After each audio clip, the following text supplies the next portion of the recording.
jamme kisemo men salmini on Allah beedi jam ka be ngureji ka balle ka jawle men salmini koto lamin kala ko be woniri men tanjini e senaki manjano haray be leydi Conakry haray meden torion immagol kippana en tesano en labbina non en dun do yandi koto lamin refle Guinée ma kumpital kippanon en e ma Nila TV wawo en kippande ha hetten ko laabi e ndudo murado parce que Guinée en jongo moƴƴa jama on moƴƴa haray bebe yumiraɓe galde mum ko yimɓe andaɓe huwodiraɓe wonɓe yiwgolɓe marché yana e maɓɓe fawa ɓe guyka bandiraɓe Guinée jo minni o moƴƴa Guinée jo moƴƴa wodi e waɗɓe témoignage windi wondema yumiraɓe ko goɗɗo ñawlino complet ɓe yoɓalimo on yiwɓe tu yani e maɓɓe gujjo haray men torike jama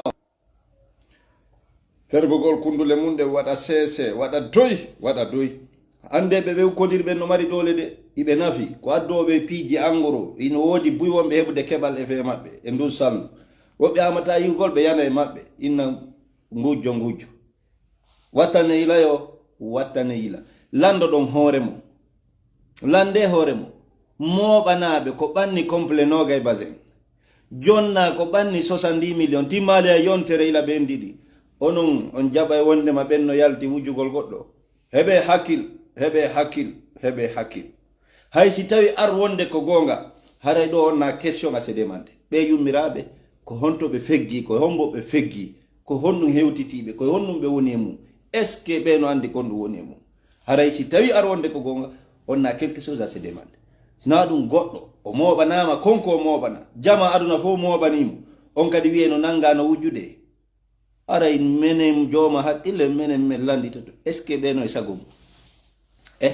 e sagum nous on va se demander ça menen haray dey wonna birdi mon ko jokkuɗon ka réseau ɗo ko menen on wawatame yolude goɗɗo kadi wi'ano on ɓe memata ko jeeya goɗɗo wiyano ko woni kono ɓe traitira noon tawi walanaki jama o haray ko ɗum ɗen tori kotolamin kisan ɗo e kikiɗe on ma Nila TV ma ɗum kumpital immagol ɓango ɓay ɓe tinninirde tengo dubre ka wondema ɓe wawa en humputude e yibandirawo ko windi wondema ɓe ñawli goɗɗo on yiɓe tu yani e maɓɓe ngujo no wawi wonde hara on ko wonɗo huwodirde ɓe a bandiraɓe men hara yo Allah ɓeydu kutu e polgal ɗum ɗo Allah taw kadi hara wona gonga heɓa komin wowla par ce que woodi wonɓe weltiɓe kisan ɗum e yawde subhanallah inna lillahi wa inna ilayhi raji Guinéen moƴƴa Guinéen a mañi wallahi a mañi on jaara grand ko ay noon ɓeeɗo yummiraɓe wallahi grand nem ferandama de lan andi nene goto ganda ko jiwo nene goto nene maɓɓe goyam fe tawi a famude biyam momi woni nokku gotum petinnumo yaye makko ko wuyɓe donc confirme ɗum wallahi ga confirme ɗum ga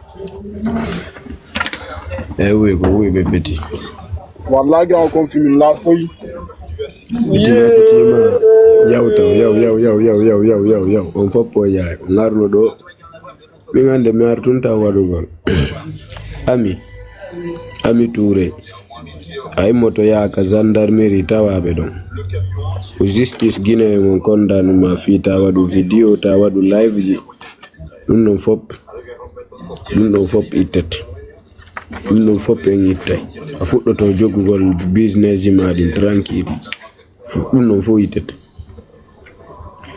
woɓɓe arno ɗo yenni aybini mais la vérité reste toujours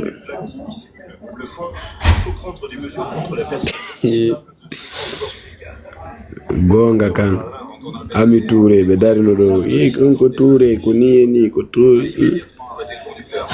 ɓe ari mi Mariama Touré ko sabu Mariama Touré ɓe ari ɓe accali innanelam Big Soul innanon lamɓe ɓe huɓɓin kadi kañot yummiraɓe nangama kadi yoɓe waɗi to kañot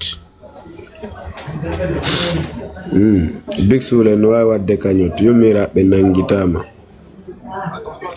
jiwo goto arno ka live am hollan falamo hitude o inni tay Ami kanko ka yeyo wo choncho ni mo mari 5 camera ka boutique makko on debbo warno do jetti defensive am woni ko kanko e jaaja mi fuddudi bi buri yangodude tanti ya janga diku on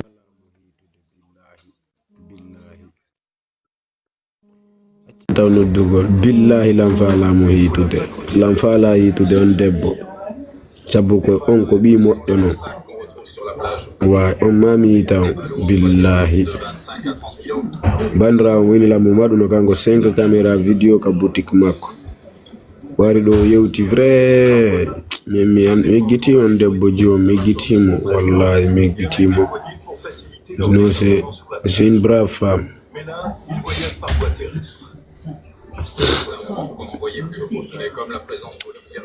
Ndara yumira be mitenjina be minna ko wiibe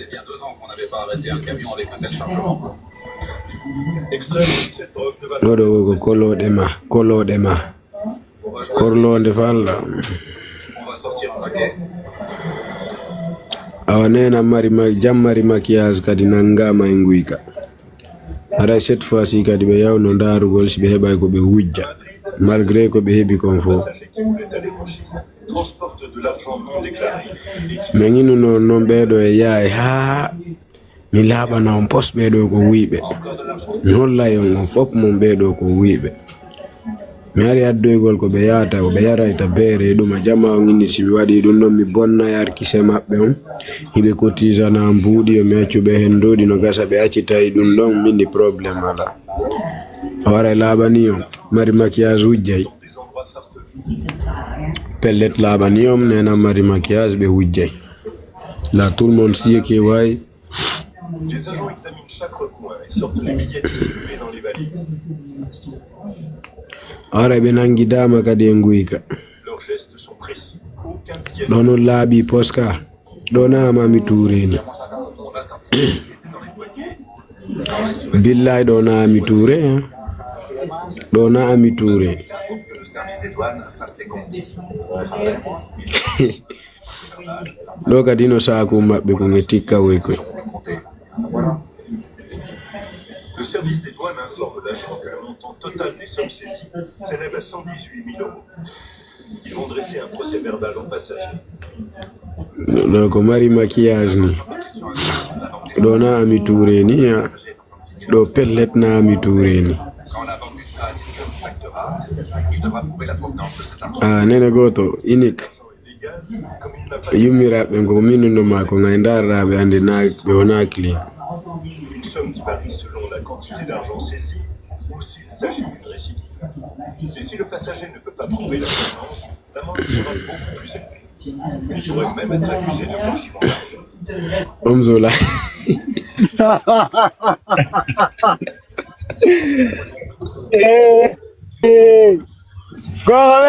Gana moro.